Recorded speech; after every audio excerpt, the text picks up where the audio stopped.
ఇది రైతు డిస్కం కాదు, రైతుకు ఉరి వేసే డిస్కం. 30 లక్షల మంది వినియోగదారులకు 13,000 మంది పనిచేస్తున్న చోట 1000 మంది ఉద్యోగులను నియమిస్తే ఎలా సాధ్యమవుతుంది? ఇప్పటికే సరిపడా ఉద్యోగులు లేరని విద్యుత్ ఉద్యోగులు మొత్తుకుంటుంటే ఈ కొత్త డిస్కం వల్ల ఇంకెంత ఇబ్బంది పడతారు అని మాజీ మంత్రి ఎమ్మెల్యే జగదీష్ రెడ్డి అన్నారు. ఉద్యోగస్తుల విషయానికి వస్తే రైతులకి ఇంకా గొప్ప సేవలు ఇంకా ఎక్కువ అందిస్తామనే మాటలో వాళ్ళు చెప్పదలుచుకుంది. రైతులు నమ్మించిన కొరికే తన పేరు రైతులు పెట్టింది. ఒక్క మాటలో చెప్పాలంటే రైతుకి ఉరి వేసే డిస్కం ఇది. రైతుకు ఉరి వేసే డిస్కం. రైతు డిస్కం అని పెడితే సరిపోదు, RUVPS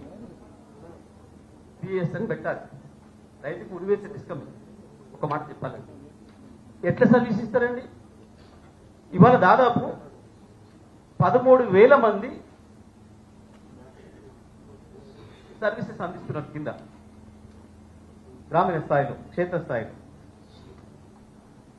వాళ్ళ ప్లేస్ లో 13,000 మందిని తీసేసి 1,000 మందిని ఇచ్చి ఉద్యోగస్తులను 1,000 మందిని ఇచ్చి 13,000 మంది పనిచేసే చోట ఉరకమంటే 30 లక్షల మంది కన్జ్యూమర్స్ ఫోన్ చేస్తుంటారు.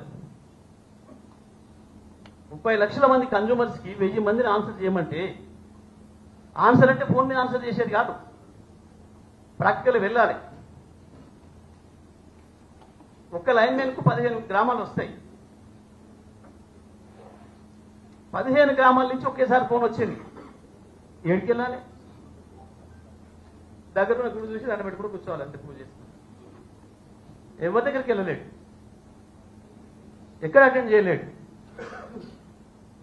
వాళ్ళ లెక్క ప్రకారమే దాదాపు 5 లక్షల DTRలు వీళ్ళకి వస్తాయి. 1000 మంది కేవలం 5 లక్షల DTRలను 30 లక్షల సర్వీసెస్ ని అడ్రస్ చేయడం అనేది మానవ మాత్రమైన పనేనా? సాధ్యమైతా? ఇప్పటికే వాళ్ళు మొత్తుకుంటున్నారు, మాకు ఇంకా సరిపోయేంత మంది ఎంప్లాయీస్ లేము, మాకు వర్క్ లోడ్ ఎక్కువ ఉంది, అపాయింట్మెంట్ చేయండి కొత్తలని చెప్పి వాళ్ళు మొత్తుకుంటున్నారు. కానీ మేము ఇవేం పట్టించుకోం, మీ కొరికే చేస్తున్నాం. ఏదో దేనికో మంది చేస్తే ఏదో ఊసిపోయిందని సామెత అవుతారు. మరిన్ని అప్డేట్స్ కోసం మా ఛానల్ని సబ్స్క్రైబ్ చేయండి.